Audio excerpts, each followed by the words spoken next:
Hello there. Good morning. This is Phil Dixon with another edition of this day in Black baseball history. Hey, I'm just so happy to be able to get together with you. I consider it a privilege every time I can do this because you never know when something like this could stop, and so um, it gives me an opportunity to talk to you and tell you a little bit about baseball history in ways that you might not get it otherwise. And so this is kind of like my old fireside chat of baseball, my hot stove league. You can call it whatever you want to, but this is my opportunity to talk to you. So I want to tell you what we're doing here. Okay, so this is the December 5th, 2025 edition of This Day in Black Baseball History.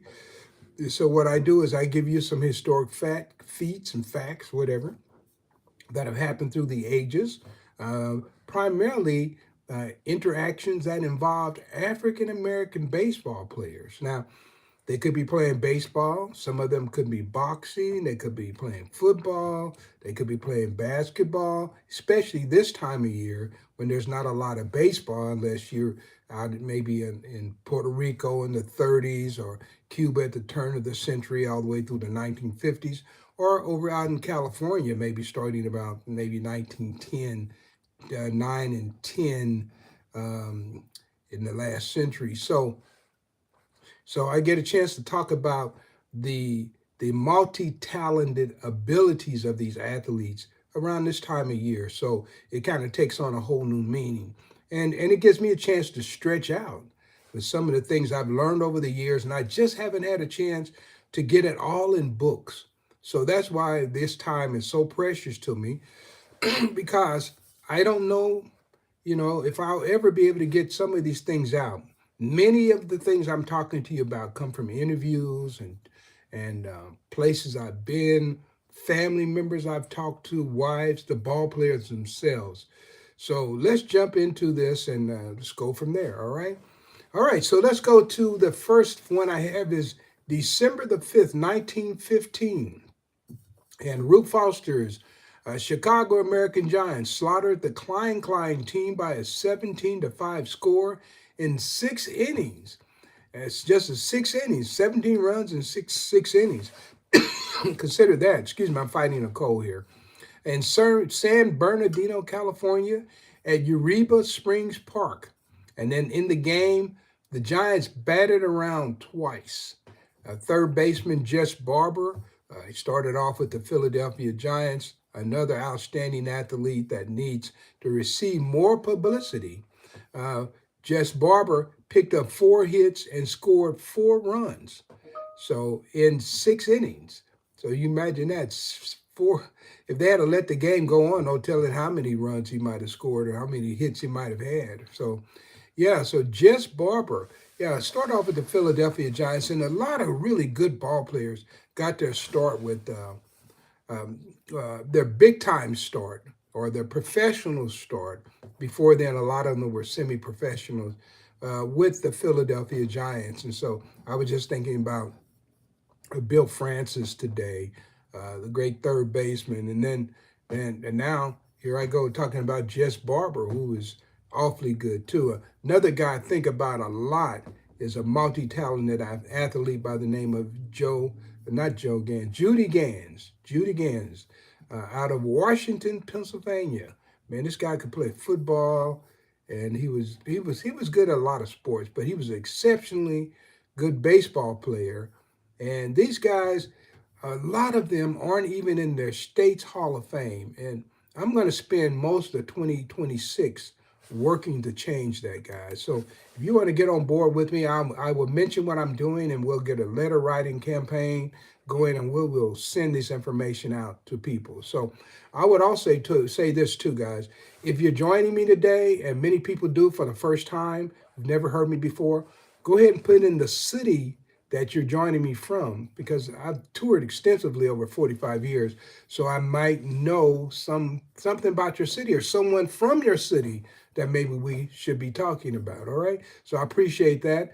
Okay, so let's keep it rolling here. So that was December 5th, 1915. How about December 5th, 1920? So I have two entries from that day. The Los Angeles White Sox defeated Bobby Fischer's All Stars with William Wizard Dale, who once won 11 games for Brooklyn and who finished the 1927 season with 25 Pacific Coast League wins. He was beaten by Wilbur Bullet Rogan, and who will and the Los Angeles White Sox. They beat him by the score of 3-2. And Bullet Rogan, who is now a member of the Baseball Hall of Fame in Cooperstown, New York. He had 3 hits in the game. And I happen to think, guys, Bullet Rogan is the greatest all-around baseball player that ever lived. And, you know, right now, Shiny Otani is doing wonderful things. And when they go back and they begin to compare him to some of the all-around athletes, they always seem to find Babe Ruth is the guy they want to compare him to. But guys, believe me, Bullet Rogan was a lot of things Babe Ruth was not. Wilbur Bullet Rogan. I've written a book about him called Wilbur Bullet Rogan and the Kansas City Monarchs. He was their great pitcher before Satchel Paige. And I see somebody's joining me from Los Angeles. All right. I see somebody from Mesa, Arizona. Grand Rapids, Michigan. Oh, man, Ted Raspberry. I used to be up there talking to him all the time. From Grand Rapids. Then also Los Angeles. Chet Brewer was a good friend. And I don't, you know what? I don't think I've ever presented in Arizona. Now that I think about it, that's one place I haven't presented. I have been to Canada. I wasn't in Toronto. I was in Regina, Saskatoon, where was it? Esquivan, right over the border from Bismarck, and I think I was in another city too in Canada, but I was mostly Western Canada. So hey, I'm open for Toronto. I know a lot of baseball history that occurred in Toronto. So yeah, I'm always looking forward to it. So okay, so the reason I mention these facts, this 1920 game, this guy who won 25 games in the Pacific Coast League, and that's right under what they considered the major leagues at that time, the American National League. But the players they had outlawed who were African American, many of those guys were putting up bigger numbers than the guys they had in the league. And you know, I was one of the people who worked with the merging of the statistics from the Negro Leagues and coming into the American National League. You know, the statistics we were all raised on, you know, through the ages. But I was one of the people who was involved with merging those statistics. And I was proud to do it because I knew these men, they were big league, even though you wouldn't let them in the league. And they were just as good as any of those guys. And like I said, many times better. And so I was proud to do that. However, convincing the world that it was a good thing has been a challenge. But believe me, you come here all the time, and I can prove it to you night after night after night, day after day, every time I come on, some fantastic feats that they're doing against those same guys that were in the American National League, many of them in the Hall of Fame in Cooperstown, New York. And we just have a small group, maybe 30 some odd guys with Negro League experience in there. But believe me, there were a lot more players that I'm trying to get into Cooperstown. If nothing else, let's get them into their state's Hall of Fame. And there's a couple of good guys from Canada that I would like to see in the Canadian Baseball Hall of Fame as well. All right, so let's go. We're going to stay with December 5th, 1920. Jess Mountain Hubbard struck out 12 as the Dallas Stars and tossed a 4-hitter as the Lincoln Giants captured a 6-1 victory in Los Angeles, California Winter League action. And finishing the day with a 2-for-4 performances at bat, Bill Pettis laced a double, a triple, and scored one of his team's runs. So Bill Pettis was 2-for-4. Bill Pettis out of New Mexico, Arizona, in that area. He was an outstanding boxer. And if you've been following these posts, you've seen I've talked about him boxing and having fights. I remember years ago, I was interviewing a guy named Fred Langford. This is probably like 1982. And he was the first to tell me about Bill Pettis because he knew Bill Pettis. This guy was 94, And I'm interviewing him in 1982 or 83. And he told me about Bill Pettis fighting Jim Flynn. And I had never heard of this information before, but I got this information from people who actually knew these people. So this is kind of interesting. And like I said, I've been at this for 40, well, this is going, I'll be going to my 46th year as a historian. And so you can just imagine the stories and the information that I built up over the decades, all right? Not just the years, but decades, all right? So, all right, then. Now, remember, if you're joining me, just remember, let me know where you're coming in from, all right? Okay, so that was our third fact. So here we go. We're going to jump to December 5th, 1924. So we have a baseball player now playing football. Let me tell you about him. Okay, so Paul Quinn College and Tuskegee University played to a 0-0 tie in Waco, Texas. Ray Shepard, a Negro League baseball player for the Chicago American Giants, also the Birmingham Black Barons, and quarterback for Paul Quinn, featured in the backfield with a run of 25 yards and returned a punt for 15. And Shepard, who was also the team's kicker, uh, he missed how many? 3 field goal attempts, and could have won the game almost by himself if one of the attempts had a hit. He did have one attempt that was 50 yards. Now, this is interesting when you look at football. Football has changed so much. Back then, what we would think of as a punt could actually be kicked through the uprights, and it was called a drop kick. And so instead of having someone put their finger on it and hold it down or snap it and kick it, they could drop kick a ball through the 50, through the goalpost. And back then, the goalpost guy was not at the back of the end zone; it was right on the front. So you came down to the 1 yard line, guys. You're right. The pole is right there. So it was a true 50 yards. But Ray Shepard could actually kick the ball 50 yards. And I've seen another game. I'm going to talk about this game real soon. Well, Ray Shepard and another guy, they were playing Bishop College, I believe it was, and they were playing a game. These are HBCU colleges, because in case you don't know what that means, HBCUs are historically black colleges and universities, because many schools of higher education in America had closed their doors, and African American students were not only allowed to not attend, but they weren't even allowed to play on the sports in those schools. So that's where the HBCUs really become important. So you hear me talking about these schools all the time, Wilberforce. Today I'm talking about Paul Quinn. I talk about Wiley University all the time. But Tuskegee, I think from the time I grew up, first time I started hearing about HBCUs, it was talking about Booker T. Washington and Tuskegee University. So, so these are all schools that I was familiar with, but maybe you're not. So just got to give you some interesting. But just know this. I saw a game where Ray Shepard's playing quarterback against Bishop, and they had 48, what they used to call forward passes. Now we just call it a pass. Forward passes in the game. 48. That's like a modern day NFL game. I'm going to talk about that in just a few days and go from there, all right? And so, all right then. Okay, people just making a few statements. I'm going to come back and read some of your statements in a moment, okay? So I just have actually three more. I'm going to try to dance through these quickly. Let me get another drink.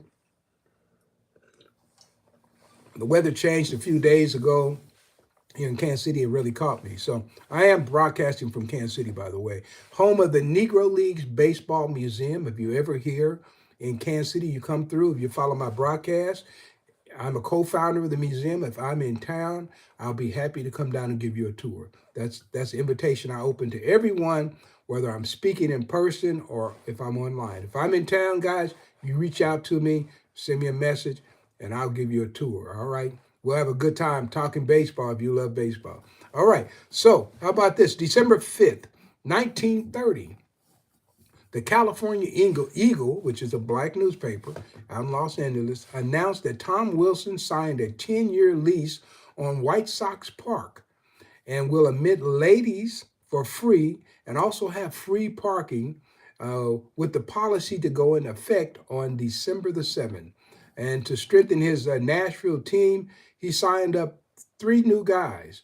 First of all, George Carr. George Carr was a tremendous hitter, great power hitter, played for a number of teams, Hilldale, Darby, Pennsylvania, played for Kansas City Monarchs. Great player. We don't talk about George Carr nearly enough. He also signed Clifford Bell. Clifford Bell, who was a former pitcher with the Kansas City Monarchs, also played in the East with the Homestead Grays and a few other teams, signed him. And a guy named, I guess his name is Felkin Stratton, and he was an infielder. So he signed those guys to strengthen his team. Now they're going to make a lot of history from this point forward because he's the one, Tom Wilson is the one who brought Satchel Paige to California for the first time. All right, they're going to make a lot of history. So we're going to keep on talking about Tom Wilson over the next next couple of months till the winter baseball season is over. His teams did wonderful things. All right. So that was December the 5th, 1930. Now we'll go to December the 5th, 1938. And on this day, born in Santo Domingo, Cuba, was a guy by the name of Chico Ruiz. That's not his real name, but Chico Ruiz is what he went by. And I followed this guy as a kid. He played for various teams, and the Kansas City Royals traded for him. And man, I remember I was so excited because I used to go to the ballpark and I just knew I was going to have a chance to meet him because I collected baseball cards, and I just knew that I'm going to finally get a chance to see this guy that I've been reading about on these baseball cards. And believe it or not, he got killed in a automobile accident before he actually joined the team. But he was actually born on this date, and he last signed with the Kansas City Royals. He was born in 1938. And that was one of those things that I will never forget because I was looking forward to him joining the team. And I used to go down to the ballpark, guys, back in '69, especially when the Royals' first year. I would go down, and back in those days, you could go down to the park, and when the players came out, it wasn't a lot of people hanging around like it is now. Just a few ladies or something like that, maybe some personal friends. And ball players would let me carry their luggage to the car. I could sit there and talk to them all the time. I remember Bob Oliver, Joe Foy was on there. Who else was on there? Oh man, I'm trying to think of his name right now. Lou Piniella, Jackie Hernandez was there. Jim Rooker was another one. But they had a nice selection of ball players, and the kids, they were very reachable. And because we collected baseball cards, we knew the faces of these guys. And so that was my childhood. That was my childhood. That's because of those guys. That's one of the reasons I'm here talking to you now. And so as a little kid, I was able to actually go and interact with people and from the major leagues. Those are my heroes from my early youth. All right. So we're going to go. We got two more, and then we're out of here for the rest of the day. Okay. December 5th. 1946, we have the original Harlem Globetrotters. Now we've got a baseball player playing basketball. Professional basketball team with Negro leaguer Reese Goose Tatum and Ted Strong in the lineup defeated Rockford, Illinois, the Rockford, Illinois Press Club team by a 49-36 score at Rockford, Illinois. And they were playing at Thomas Coliseum. And Tatum scored 20 points that night to lead his team in scoring. Goose Tatum, man. Now, for a while, Goose Tatum did actually live in Kansas City off of Benton Boulevard. I knew a lady who owned the house. She sold it a few years ago. I wish she had let me know. I might have made a bid for that house. Maybe we could have turned it into a museum or something. But anyway, yeah, Goose Tatum was here. And Ted Strong. Ted Strong, another multi-talented athlete. Ted was a great shortstop, first baseman. Oh man, I could talk about Ted all day long. There's a good book on Ted. A friend of mine wrote a book on Ted Strong and Harlem Globetrotters. You might want to pick that one up. Ted Strong, his father was also an outstanding baseball player, but because there were the opportunities denied in the American National League and minor leagues all over America. Uh, we don't know the legacies of some of these great players. They would have had great legacies, fathers and sons and grandsons playing in the league if it had been open. So I am honored to give this kind of history here right now. So Ted Strong, yeah, nickname was Jeep. Jeep, and I don't know why they nicknamed him Jeep, but man, that dude was a strong guy. But he could, and Tatum and him, man, they could just pick up a basketball, and it looked like an orange. I think they said Ted Strong uh, had the largest hand span of any basketball player of that period. So yeah. So anyway, those are guys that you probably don't know about, but you should. Somebody said from Minnesota. Man, let's see. When have I been to Minnesota? I will tell you this. I was speaking in St. Cloud a number of years ago, and there was a couple of ball players from there who played. One of them was Walter Ball and George Wilson, who were outstanding players there at the turn of the century. So I always like to go there and talk to them. Haven't been to Minnesota quite as much, but now John Donaldson has a lot of history in Minnesota as well. And of course, they had the Minnesota Gophers and the team from St. Paul as well. So St. Paul Gophers was the team, and of course Bobby Marshall, one of the all-time great baseball players, was from the Twin Cities. So don't know what city you're in, but yeah, lots of good history in Minnesota, man. Yeah, like that. So all right, we got one more, and this is going to be a short one. Born on this date, and I always have a coming and a going. So this guy is coming on this date. Born on this date, Cornelius Clifford Floyd, outfielder for the Mets, Marlins, Expos, Rays, Red Sox, Cubs, and Padres, is born in Chicago, Illinois, and he ended his 17-year professional career with 1,479 hits and 233 home runs. Man, maybe you saw him play. I did see him play. So, guys, look, this guy, I think everybody might have had a chance to see him play if you're following baseball. Look how many teams he played for. And I know I was talking about Tommy Davis about a week ago, and he had played for 10 teams. That would had to be the record at the time when he said it. But there's probably somebody out here now who's surpassed 10. If anybody knows the answer to that, just send it to me. How about that? All right, so that kind of does it for the facts I have for today in this December the 5th, 2025 edition of This Day in Black Baseball History. So let me go ahead and recognize some people here where you're from. And I used to try to recognize the people's names, but man, your names are too creative for me. So if you put the city, that's great. But somebody mentioned about Ozzie Smith in the house. I'm not sure. I don't know if that's the real Ozzie Smith or not. Okay. And somebody said it's Dwayne Wade Gay. How about this, guy? You're on the wrong place. This is a sports broadcast. If you want that kind of information, you need to find another place to hang out, right? We talk sports here, right, guy? Everybody's putting up big names and so somebody said, why did a lot of black that nicknames are one thing, and I don't know if you had a certain player you're referencing. That would be interesting. Maybe I could talk to that particular name, but I don't know of anybody's name that is necessarily a girl's name